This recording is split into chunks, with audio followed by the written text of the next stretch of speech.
Good evening, everybody. Good evening. Hello. Hi. That's what I'm talking about. It is 6:04. Thank you for being patient as we handled a couple of things before we got started tonight. And we are going to open our October 7th, 2025 Racial Equity Committee meeting. I have up on the screen our proposed agenda for tonight. Call to order, adoption of the September 3rd, 2025 meeting minutes, approval of this proposed agenda, public comment, board member comments, senior staff comments, no place for hate presentation, and then we will have adjournment. So 6:05, we've now officially called this to order. I would ask, if there are any additions, subtractions, deletions, edits that anyone thinks need to be made to the September 3rd, 2025 meeting minutes. Speak now, forever hold your peace. All right, so do I have a motion to accept the September 3rd, 2025 meeting minutes? Thank you. All those in favor say aye. Aye. Opposed, nay. Abstentions?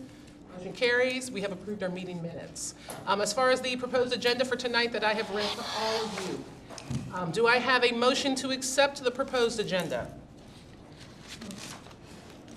Do I have a second? Second. Thank you.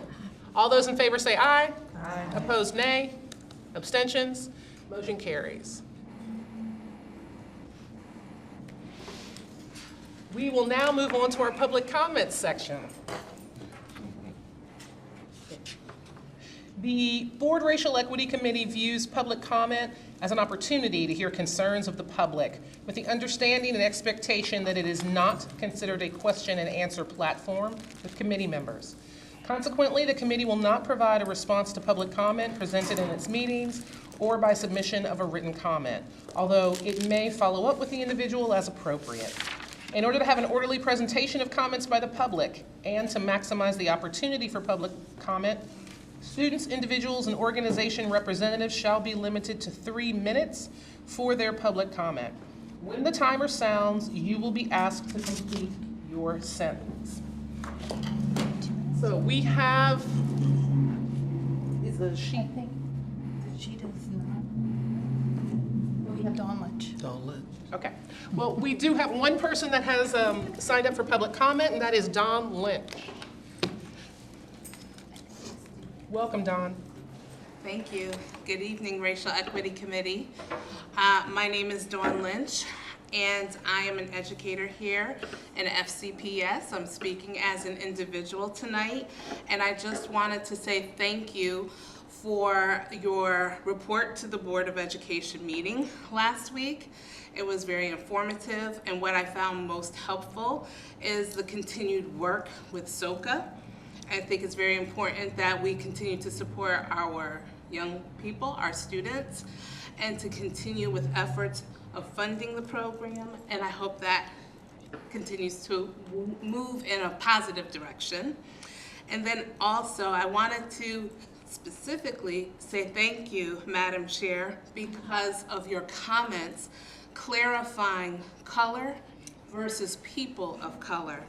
One is very clearly speaking to being respectful and inclusive of others, particularly people in our own community. And I think it's very important that language is clear, concise, so there's nothing to add or distort. And I really appreciated how you were able to clarify things for our Board of Education members. So thank you so much, and thank you for all that you do. Thank you. All right. Board member comments. Sure. Okay. Unless you would like to throw it. Nope, I can start, and then Mr. Thomas can add if he has anything to add. So I feel like I could just say ditto to start my comments to Ms. Lynch's comments.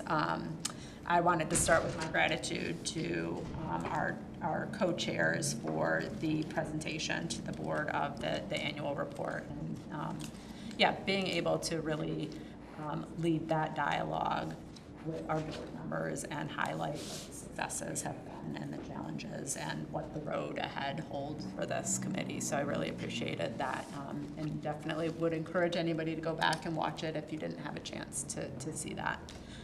Otherwise, there's a lot happening with the board as usual. Tomorrow is a board meeting night for us. We have a couple of agenda items that may be of interest to folks in this room. So one, we have a presentation and discussion on our opt-out procedures related to curriculum within FCPS. This was an agenda request that was submitted directly after the Mahmood versus Taylor decision at the Supreme Court level, and so that agenda request was submitted, and we'll be having that discussion about what that does entail and what it doesn't entail, and what the existing opt-out procedures are within FCPS. And then we are having our first reading of revisions to Policy 102, which is our meetings policy, inclusive of our public comment practices and policies. So definitely trying to put some specificity around what is and is not acceptable in public comment, and tying it really to our student code of conduct, our employee code of conduct, and ensuring that there is a safe and respectful space for everybody to participate in our board meetings. That's just one aspect of the policy. We're trying to refine it in other areas as well, but I anticipate that that will be a lengthy and hopefully productive discussion with our board tomorrow night, and then we'll see where we go from there. Policies, I feel like I give this update every time. Policies 443, well, policy 443 is going back to our policy committee one more time, I think, before it comes to the full board. Policy 444 has finally advanced, and it will be on the board meeting agenda soon. So we'll see. I don't know exact time frame of when 443 will come to the full board, but it's been a pretty extensive process, as you all know, because we discussed it last spring. I think that's all I have for now. Mr. Thomas. I would just like to say I'm really excited to be here. I love attending committee meetings. It's like one of my favorite things, being in the small position, because this is really where the work happens. This is really where the community comes together to give their input and to work in FCPS. So I'm just very honored and excited to be here. I'm glad to see that students are here. I got to talk to them before this meeting started, and it was great to catch up with them and to learn how their school year is going and what they're doing in their schools to help advocate for themselves. This committee is really important, and it's really important that the student member serves on this committee because of the role I serve in representing 50,000 students, and especially representing those smaller communities, those marginalized communities. It's important that my job is here, that the student member is represented here, so that I can get those inputs, especially from students. So I'm just very grateful for having the opportunity to be here and join you guys.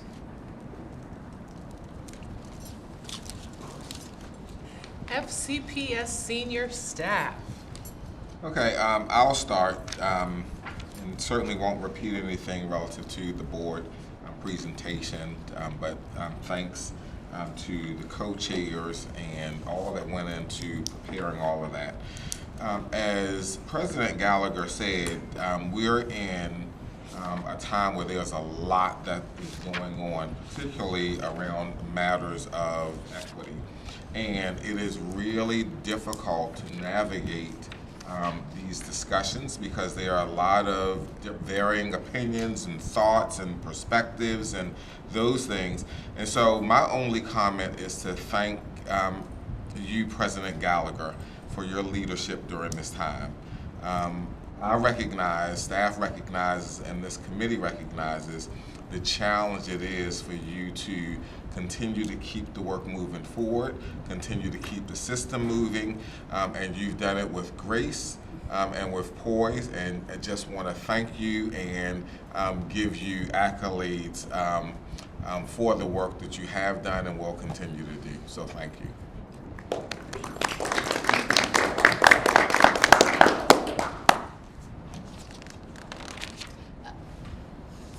fun one. I got to go to the Teacher of the Year Gala a few weeks ago. I'm not sure if that's really counting as senior staff comments, but I have to at least comment on it because I was able to go and support the Frederick County Teacher of the Year at the time, Alana Soward, who I was able to, she invited me to attend with her, so she was a student of mine at Frederick High School. So it's been awesome to be able to see Alana go from being a Frederick High School student to now being the Frederick County Teacher of the Year to now being the Maryland State Teacher of the Year. If you have not seen video of that moment, I just encourage you, I think on the MSDE social media platforms, they have video of it. I'll just tell you that FCPS is well represented. We didn't, I think Alana even said it, we didn't get to hear her whole full name announced because when they said Alan, like we just erupted and it was just a whole party happening at the moment. So I am excited for Alana and I'm excited that our Frederick County kid is representing Frederick County and the state right now as she goes on to, represent us at the nation level. So I'm excited for her and I'm excited for Frederick County, and I think this speaks to Alana, but it also speaks to our school system. And so I'm really excited for her and what this means for our system. So, my other comments will be during the presentation for No Place for Hate, but that ends my comments. Do you have anything? Yeah, I'd just like to echo and expound on a little bit of what Dr. Harris was talking about, that we knew that this year there would likely be a lot of noise that we have to kind of sift through. And our job is to support students no matter what the noise, and to try to buffer them and protect them from things that really are harmful and hurtful to them at times. So regardless of where the board lands on some of the things that are hot topics these days, we're here to support kids, and we're going to support them no matter what. No matter what policies are in place, no matter what regulations are in place, our heart and our passion is supporting kids. And we're going to do that. I don't care if you lean left or you lean right, or it doesn't matter to me. They're kids, and we're going to support them no matter what. Thank you for saying that. No Place for Hate presentation.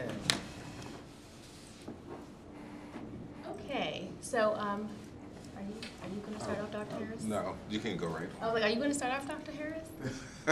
I'll turn it over to Dr. Artis. Wait a minute. Oh, wait. I'm not excited. Forget it, that you were starting off. Okay. He was just getting the mouse. Oh, is that what it is? Okay. All right, so today, I think I met everybody, but I forget. So I am Dr. Artis, and my position here in FCPS is the Director of Leadership and Organizational Development. As a part of my responsibilities, I do direct and supervise the Equity Office here in FCPS. So with this, I'm just going to kind of go through what we've done last year, or a couple of years with No Place for Hate. Also, that's helping me today is Meredith Nichols, and as a part of Racial Equity Committee, but also in her other duties in FCPS, she is also a No Place for Hate school coordinator. Is that the title? Mm-hmm. Coordinator at Tuscarora High School.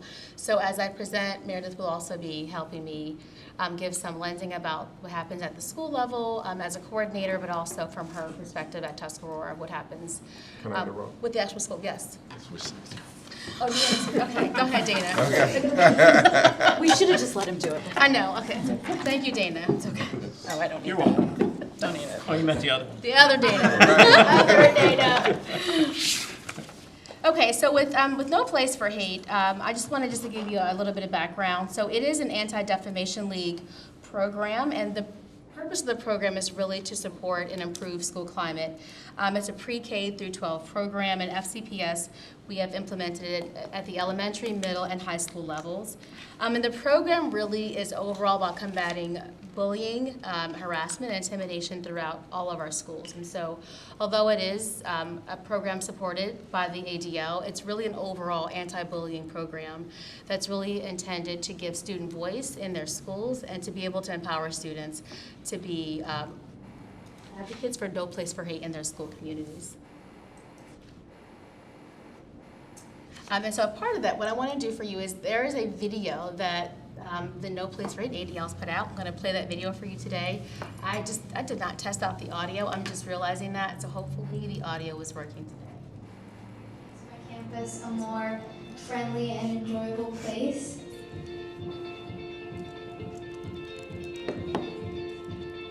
It gives them an opportunity to learn about stereotypes, prejudice, and how to change the negative perception that they feel about differences. Some kids used to call me fat and ugly, and they would push me around a lot. Ever since I got a result, my life's been much better. I think the best part is the fact that it's student-led, and ADL does a really good job of kind of scaffolding the development of the program. So they don't just come and assist us with getting the program started, but they kind of walk us through the implementation phase so that schools can actually be successful and grasp the program and it actually work and produce results.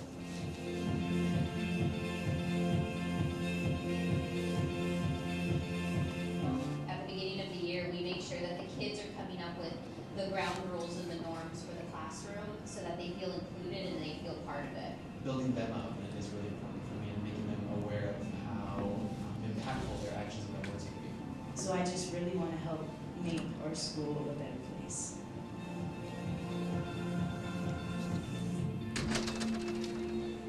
No Place for Hate just fits right in with our philosophy. Inclusion and appreciating our diversities. And when we brought it in, it kind of was our tool to educate not only the students, but the staff and the families. Just seeing those students take what they've learned from the program and actually using it day to day in the hallways, in the cafeterias, in the classrooms. I think just being there for them and supporting them is just what an ally is. That's the best part as a teacher. It's created a climate of respect and compassion that we can be very, very proud of here. They definitely know how to resolve conflicts a little bit better. No Place for Hate. It's just so comfortable. I love it. Being able to accept everyone for their true identity, whether it's their nationality, their race, religion, no matter what it is, or just being able to respect them and appreciate them. I think No Place for Hate should be a core subject in every school. It's just as important as ELA, math, science. We teach children how to read, but we don't teach empathy. We don't teach understanding, and the world can change. We need to teach that. If we don't know how to take care of our peers, then how are we going to build the next generation?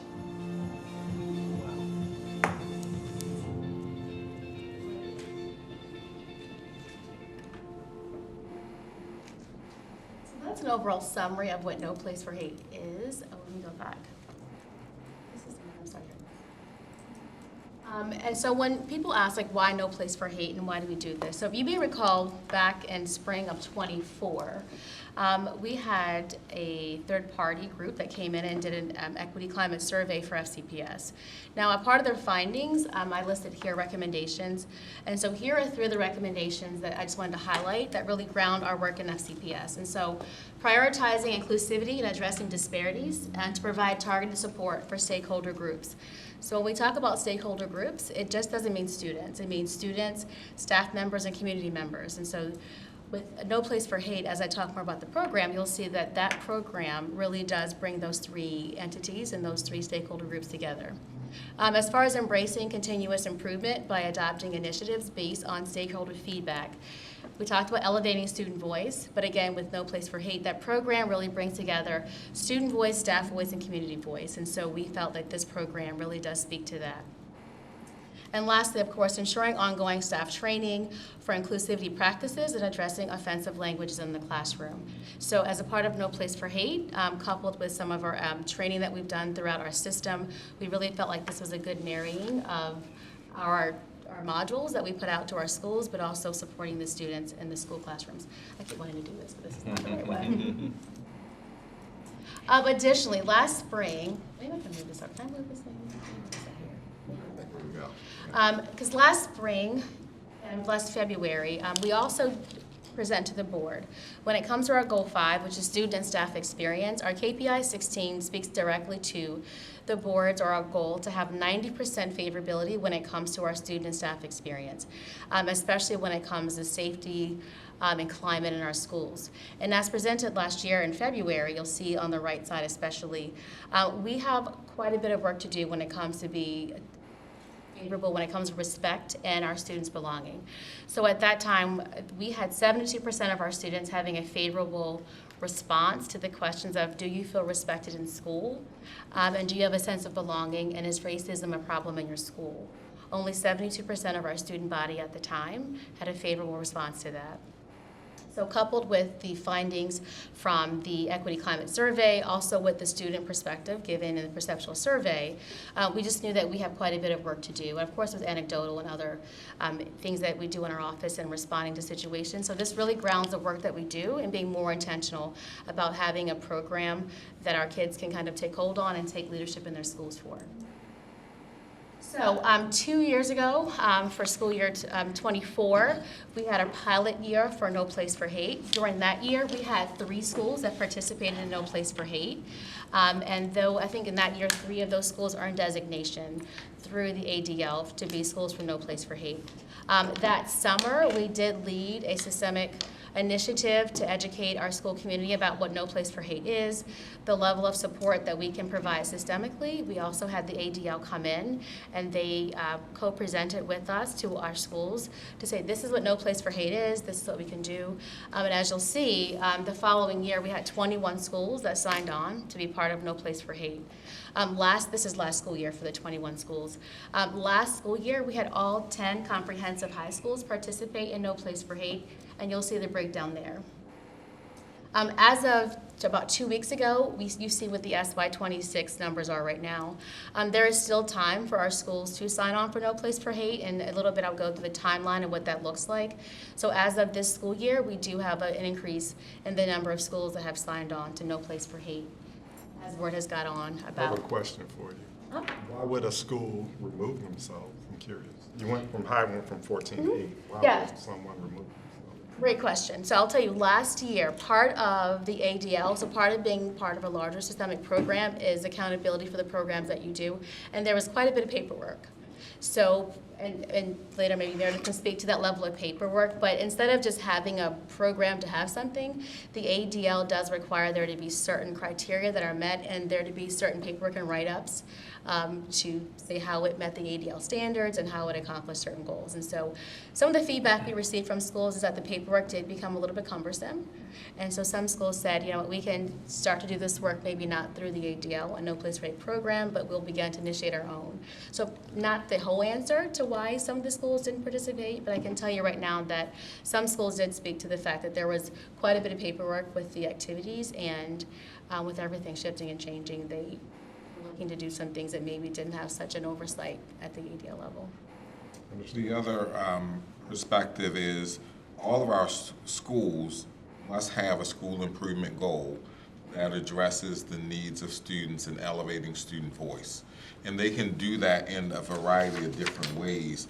No Place for Hate is one of many ways that they can do it. There are also student voice programs that we have within FCPS that they may have decided to lean into a little bit more. So if you see there, these are the schools that did No Place for Hate last year, and of the schools that participated last year, all of these 21 schools did earn No Place for Hate designation last year, which means they completed all the activities and the follow-through and having a systemic, or not systemic, a school-wide program that initiated students to sign a pledge, and also conducting multiple programs that were centered around anti-bullying and being inclusive. So all 21 of these schools did earn designation for last school year.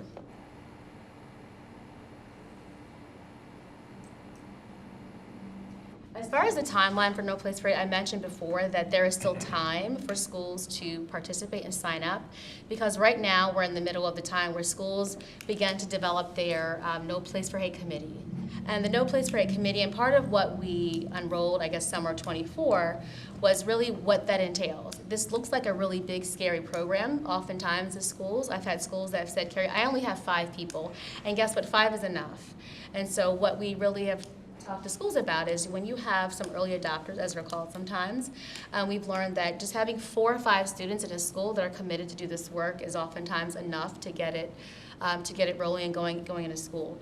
So with this time frame, you'll see there, September through October is the time where you're beginning to have that committee established, and that committee meets and they say, okay, how can we tailor the pledge signing to our school community.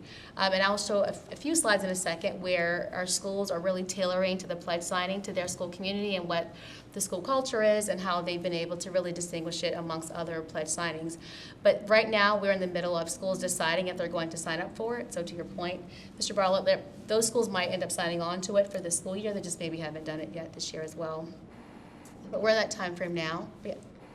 I think to answer Dana's question as well, I think there might be a data error on that slide because it indicated 14 high schools last year. So when it comes to the high schools, there are 10 comprehensive high schools, but we also include Heather Ridge School in there. We also include the Montessori School, and there's some other schools that are just non-traditional, or the virtual school, for example. That are considered within those high schools. Yes, Okay, because like for the, yeah, so that's where that number comes from. So that's why I make the 10 comprehensive high schools, and for example, Career and Technology Center will be included in that high school. So yeah, so that's where that virtual, number. I wasn't thinking about virtual. Yeah. So virtual, the Montessori and Monocacy Heather Valley, you're testing me now, the CTC, so there's a couple of, yeah, so that's where the high Now, school number. when you add those other 4 in, yeah, you get That's to the 14, 14. yeah, So yeah. all of them had participated last Yes. year. Yeah, that's cool. And that's where that number comes from. And so right now, so as we head into December, that's really the time frame where schools will begin to plan out, like, hey, we want to have our pledge signing by December and have a big kickoff. So that pledge signing is kind of the kickoff for all of our schools. As the committee has begun to meet in September and October, and they're planning for November, December is really that time frame or deadline when we want to have that pledge signing done in all of our schools to really kick off. Because coming back in January is where the activities and the programs really begin to take hold in our schools. And so January through May is when the schools have their programming for No Place for Hate. And then in June is where many of that paperwork was due for our schools, and they give the report back to the ADL regarding their programming and things of that sort. Also in June is, Meredith is laughing, but also in June is where our schools, we then find out which schools were able to earn designation through the ADL for that previous year.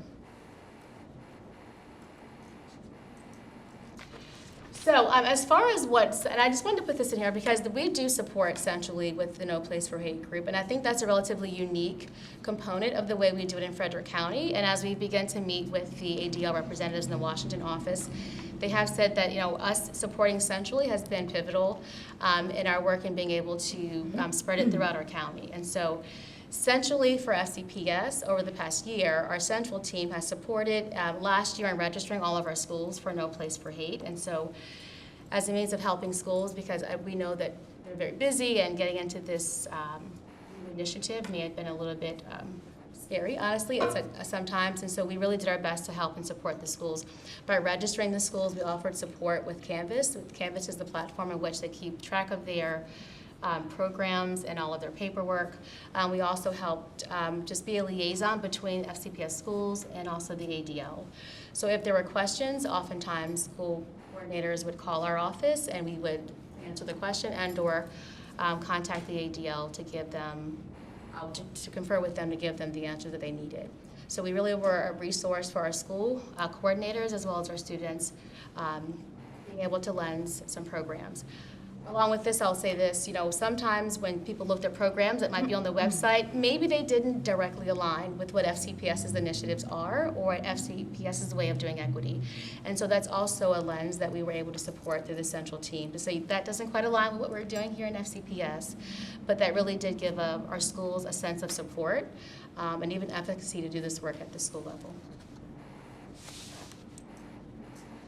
Also, systemically, our central team was able to support the collaboration. So again, you know, in education, we talk a lot about efficacy, like the belief that we can do this work. And we really knew that a big part of this was gaining support from your school team, but across the county. So as a school system, when we said we have over 20 schools that are participating in this No Place for Hate program. Now some schools had 5 students in the program, some schools had 50 students in the program. So what we did is we supported 2 systemic collaboration times last year. Last December, we supported the No Place for Hate Summit.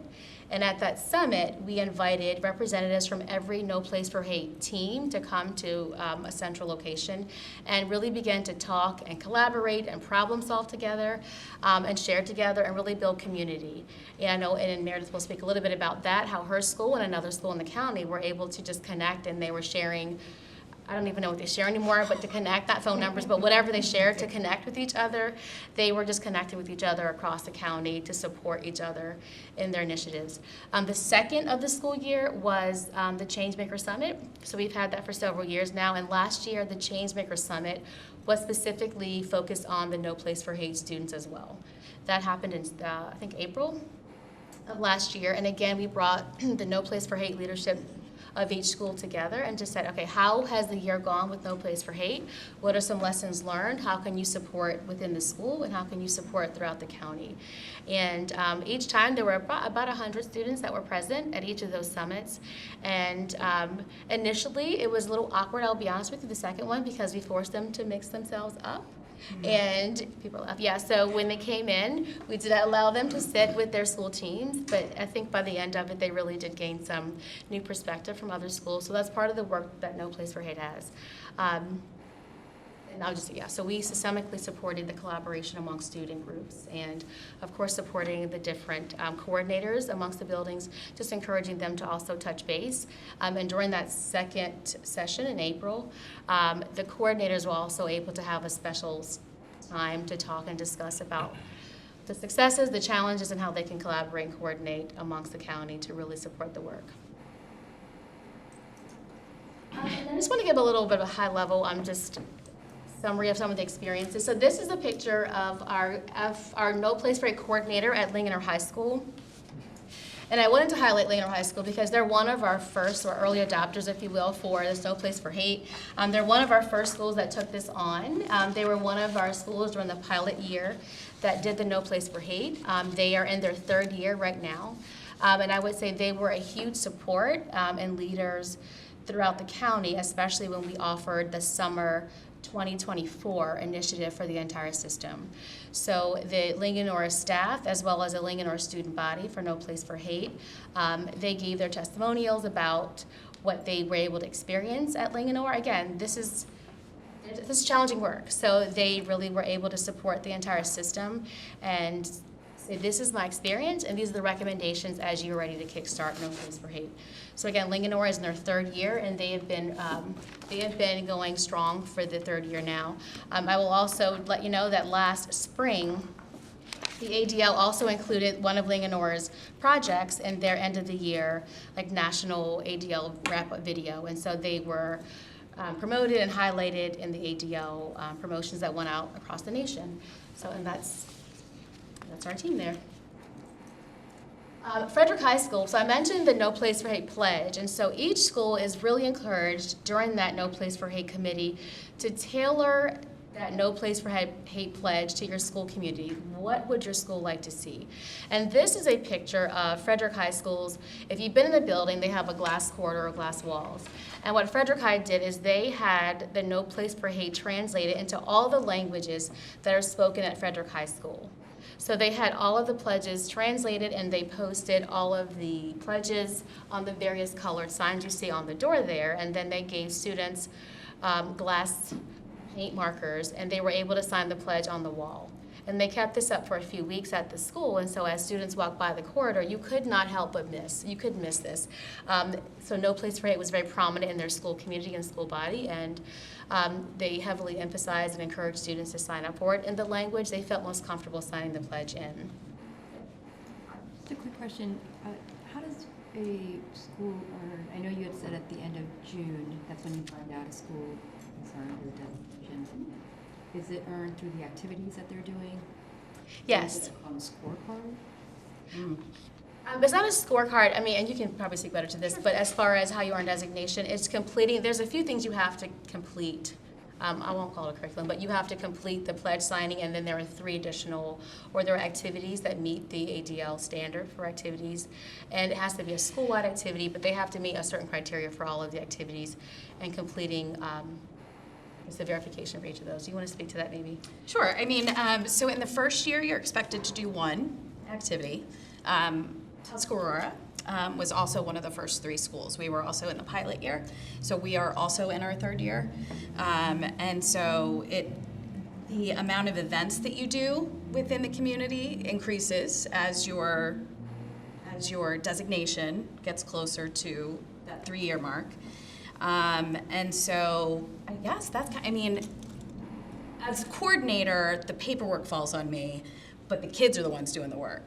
And so I just, yeah. So I'll give an example. We're going to get to experiences in a second too, but for example, many schools have a culture night or something of that night, right? So when you have a culture night, sometimes you just get together and celebrate culture, which is great. However, the ADL adds another like elevated component to that. So there's a school-wide component. You have to just address how are you implementing anti-bullying as a part of that, culture night, or they have certain criteria that you can have an event, but you have to address specific criteria. I guess I'll say it that way. So each event has to have an opportunity for reflection by the people who are attending the event. So, for example, we did use our cultural night as an opportunity, and we set up, but then our students went out amongst the people who were there and asked questions. And that was at the end of the evening. And the ADL was happy with that because it did, so we loved it because it also brought in community members, which can be tricky at the high school level, unless it's a sporting event. So it's nice to have that space that was already sort of geared towards that, but then our kids were able to take it up a notch and really get reflective feedback. And so that's one of the criteria that must be met. Is there like a checklist? So if I'm helping to organize, an activity, is there a checklist that the ADL will provide? So they do give ideas for events, activities. We have not used any of them, just because there are so many ways to take what they want, what they suggest that we should be doing, but make it caters to our community. And so that's kind of nice in that they do give you a bank of activities, but you don't have to use them. So they're not required, yeah. The activities for ADL are not required. There's a whole library. I think they call it a library of resources on activities, but they're not required. I'd be remiss if I did not mention Frederick High also has an amazing administrator that led the work and she's laughing because this administrator oftentimes made songs up about fighting hate in the school and made songs up about anti-bullying and being inclusive, and this administrator would get on the microphone and the speaker and sing these songs to the school. Brave woman. Awesome. It was so terribly wonderful because I got many reports back from the kids from the school about how, terribly wonderful the song was because it got their attention. And they're like, what is she singing about? So part of this work really is about the kids elevating the student voices, but it's also about the staff people in the school and how they're embracing the work and how they're showing enthusiasm and joy for the work as well. And so we have found that to be a great recipe for working with for No Place for Hate in our schools. And for this school, I wanted to highlight, Catoctin, again, just showing a little bit of how differently schools interpreted the pledge signing.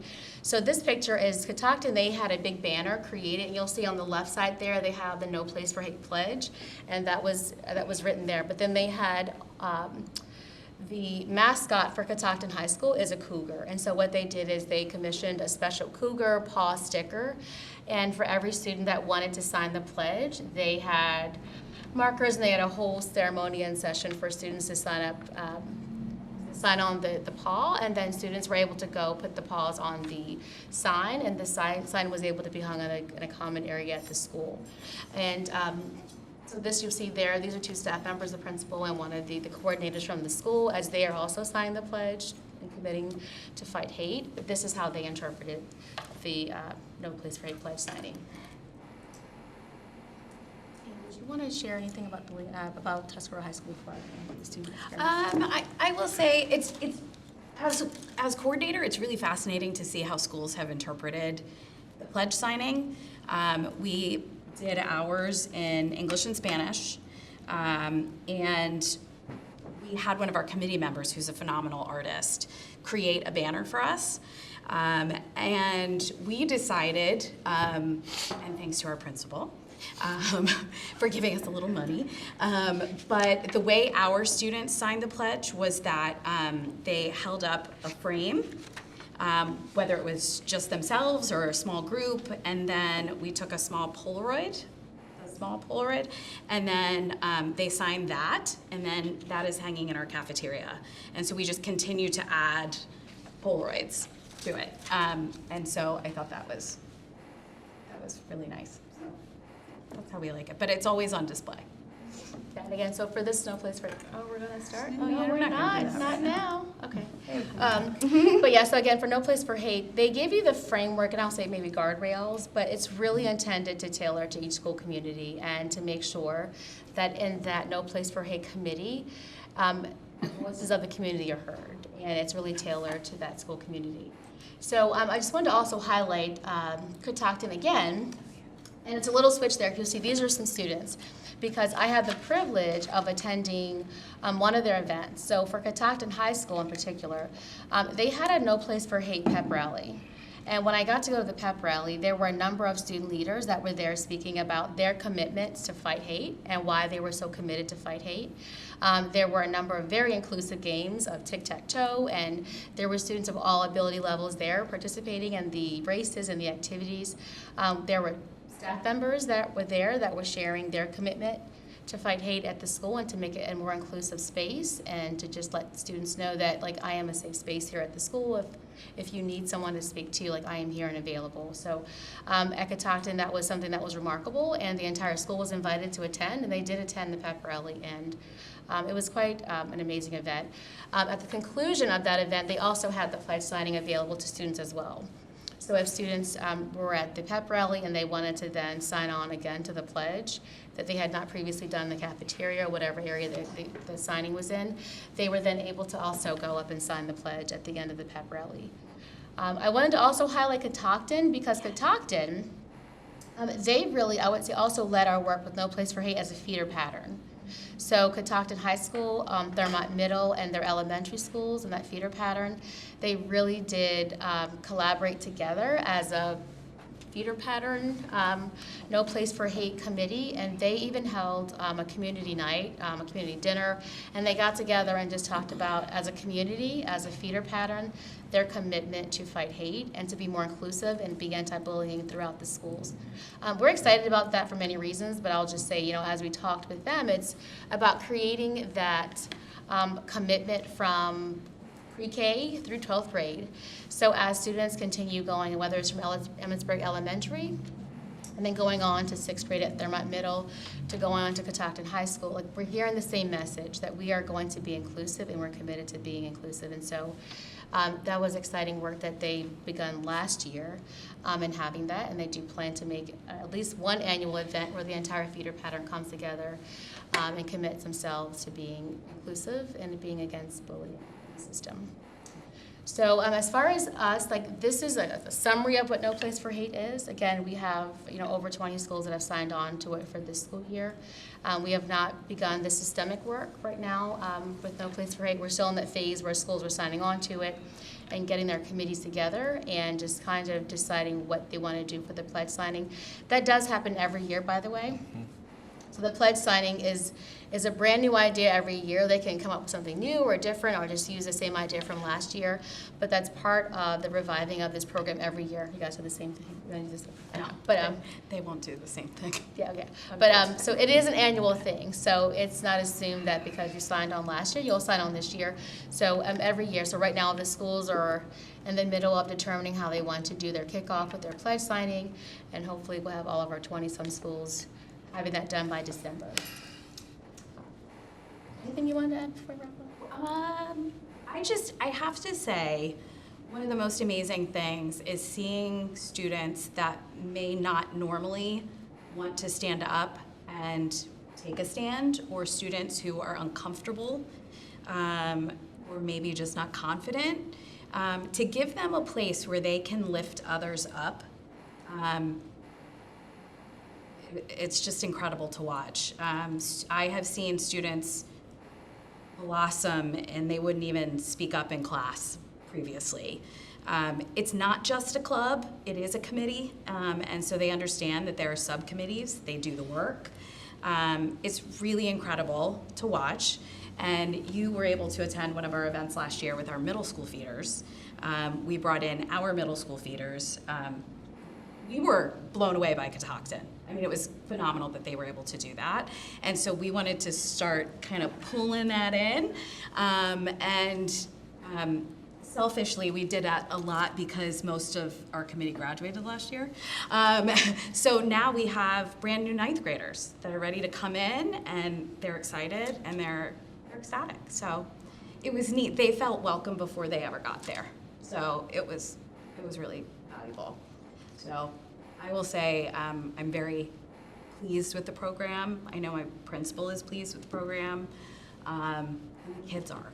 So it's good. And I'll say about, so from Meredith and her school, I don't recall which one it was, but I will say specifically, part of what we do with No Place for Hate is break down walls and break down stereotypes and kind of peel them back. And I will say this, at one of our sessions last year, the systemic sessions, Leonore and Tuscarora. Oh, yes, thank you. Sorry. They did connect, and because we were because we were two of the first to do the program, we were in a different place than the other schools. We had already found our footing. We had already sort of done that, and so our students were able to get together. So their coordinator and I just sat in awe of these kids. I mean, it was like they were like mingling at a cocktail party. I mean, they were like exchanging phone numbers, and they met up outside of school, and they would shoot ideas back and forth to each other, and it's been incredible to watch. Yeah.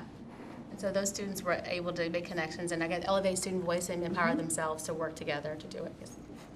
Do we socialize all of this, the efforts here, just with the community, and I think lots of parents could use No Place for Hate, the understanding of what that means at FCPS, and is that something that we are already doing? When you say socialize, what do you mean by that? Just pushing it out over email, just communicating with our parents that this is an initiative that is, well, now at 24, it'll be 3 years, 2 years. So I'm just wondering if this is something that we are socializing with the larger community. We haven't done any systemic push out of the No Place for Hate that I'm aware of. It's typically done at the school level.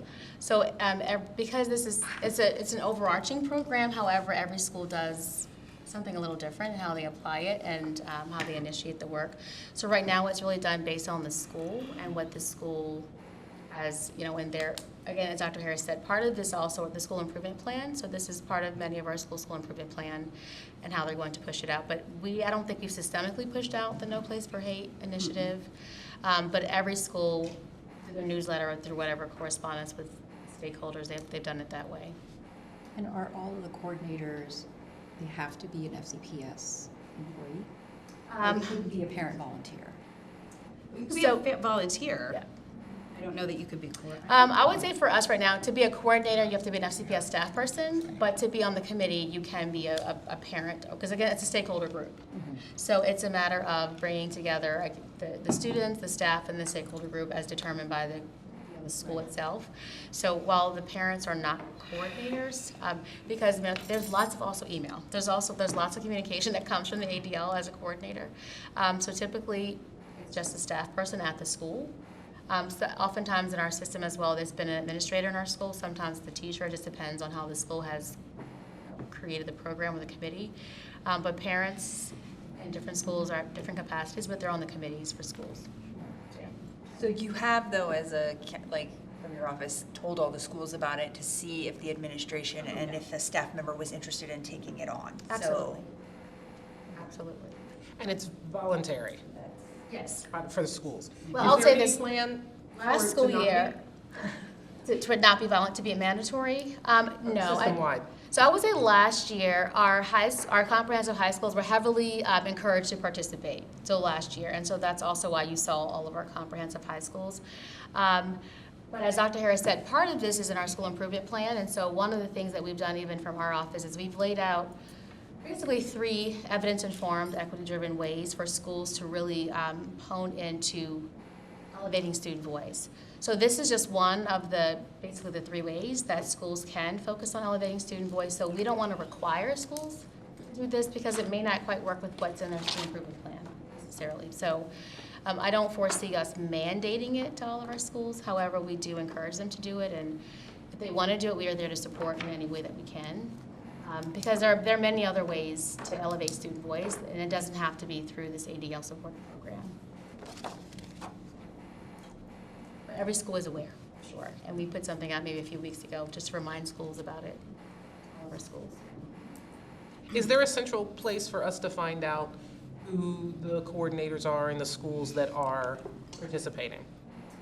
Not right now. I would say if you look on, if you on Word Docs, I mean, this is on Word Docs now, that if you want to contact the school individually to see who's at the school right now, but right now we don't have a central document that has the current coordinators.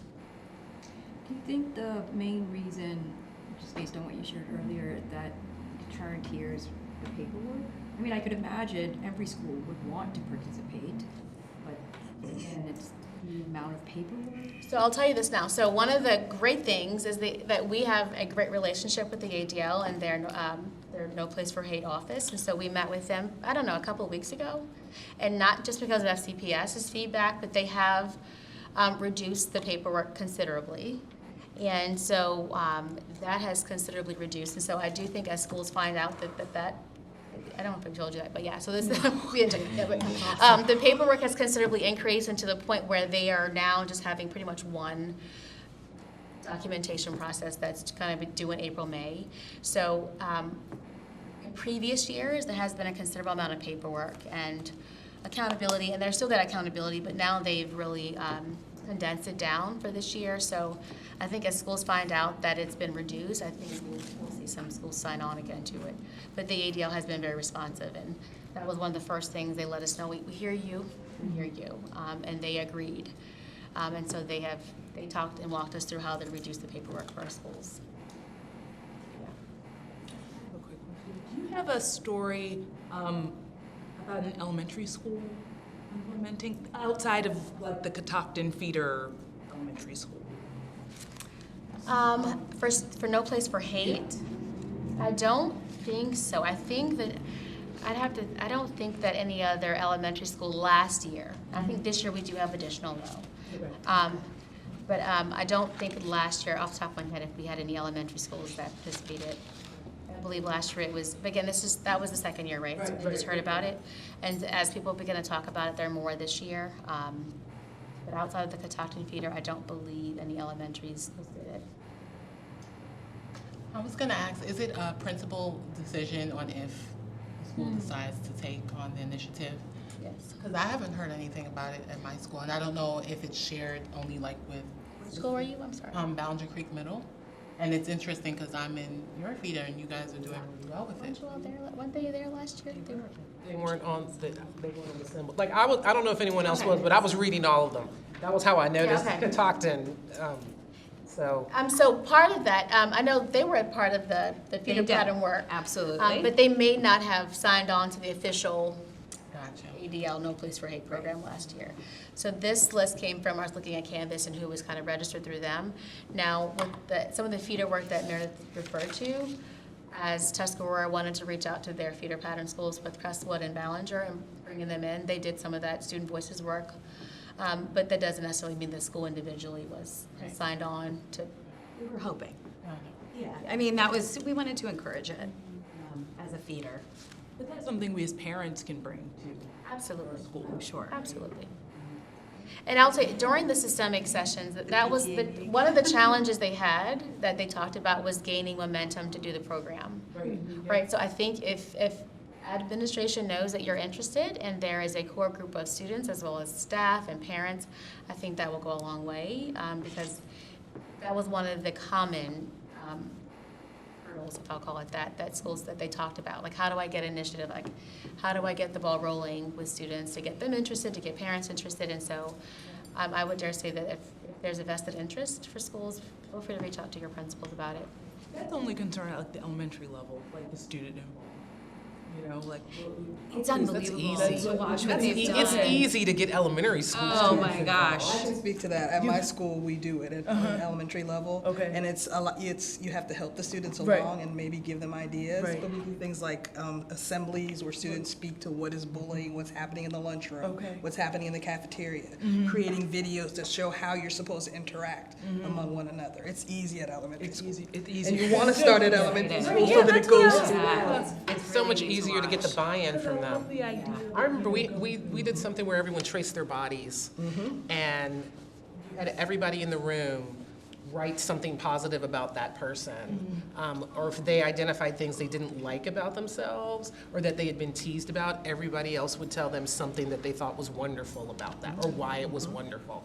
So easy to get the little ones involved. And we did something with tracing bodies where you had the body and you showed how bullying impacts, like how it impacts your mind, it impacts your body, like all the negative impacts it has, so we want to change that. So there are plenty of things you can do.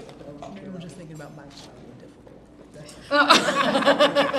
Can't help you there. Oh yeah, but But I don't know your child, but I will say part of It's this. exceeded our scope. But I'll tell you, even some, like in Emeritus book, some of the students that will surprise you at how they take ownership of this work. And so, and I did not mention, I failed to mention, I don't know how I forgot, but in the Changemaker Summit, Elijah Steele, our former Racial Equity Committee member and SMOB, he came in, he was a keynote speaker for that event. And students were so appreciative of his transparency, and he talked about some of his struggles and how he overcame what his struggles were to be the student member of the board.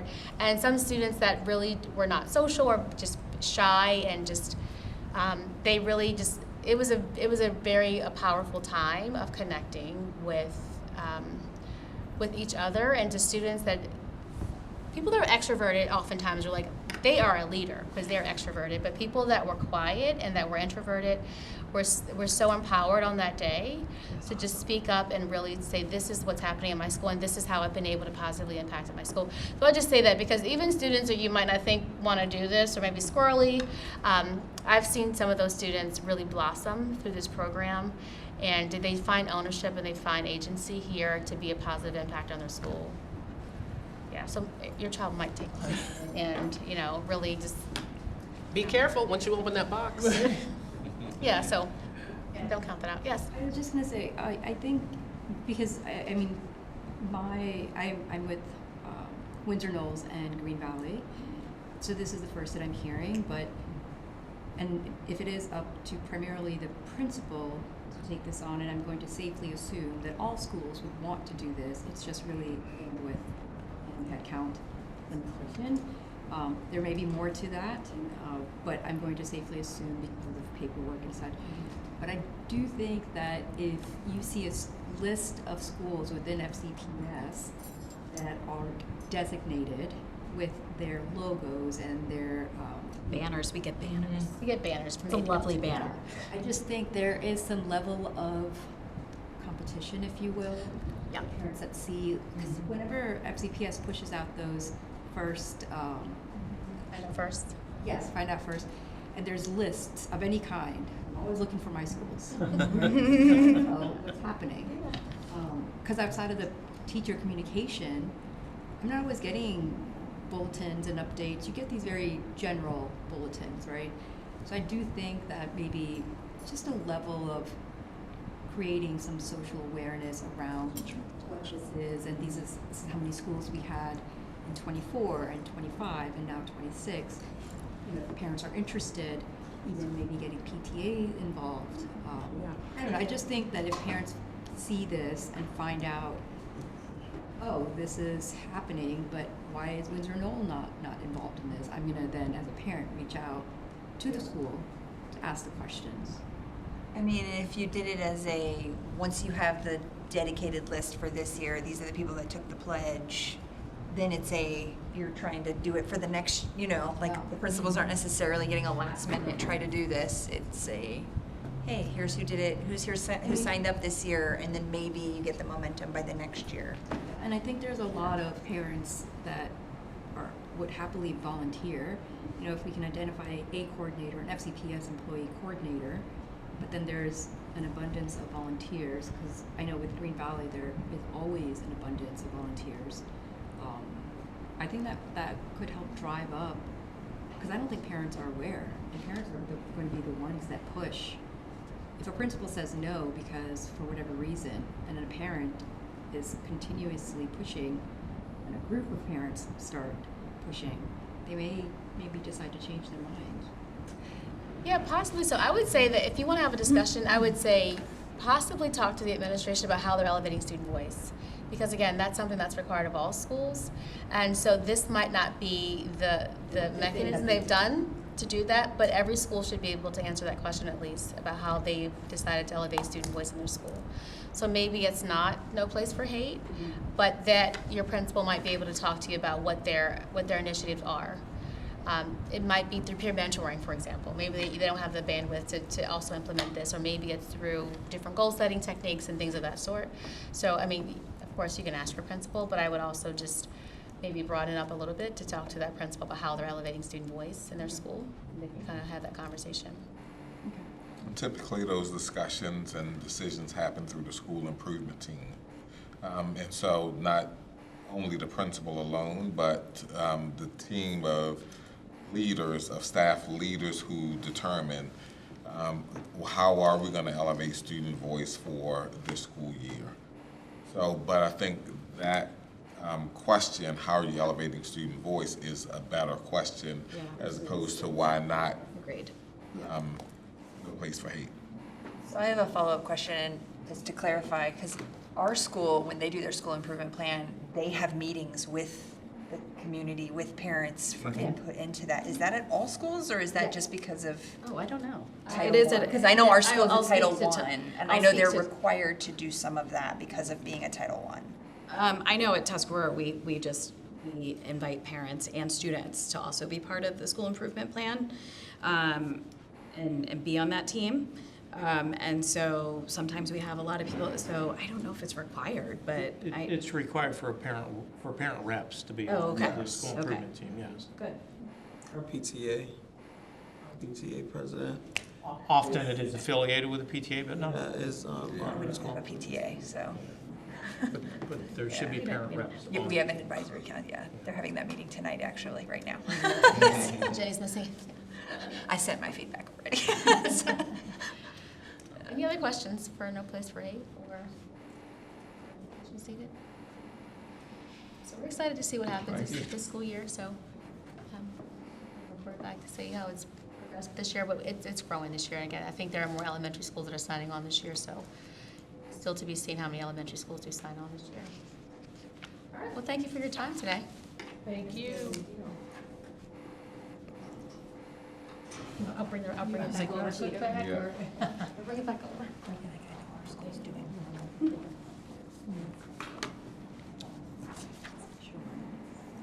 think to their question of how are these schools doing in terms of student Should conclude our I think meeting. so, yeah.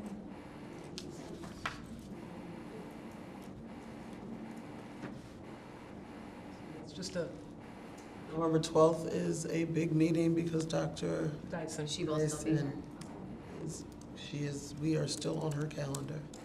Please arrange your affairs to ensure your attendance. Are there specific things that you would like Dr. Dyson to speak on? We'll send her a list. We have an exec committee meeting, and then we're gonna go through that. And then we will share that information with you so that you can give us some feedback as well. Sounds good. Gentle reminder. Not so gentle. Gentle. I assume you would want the committee to ask a lot of questions too, right? I mean, we want to be as participatory as possible. Do not want to waste Dr. Dyson's time. And having the opportunity to sit down with her this early in the school year, yes. It is a rare gift.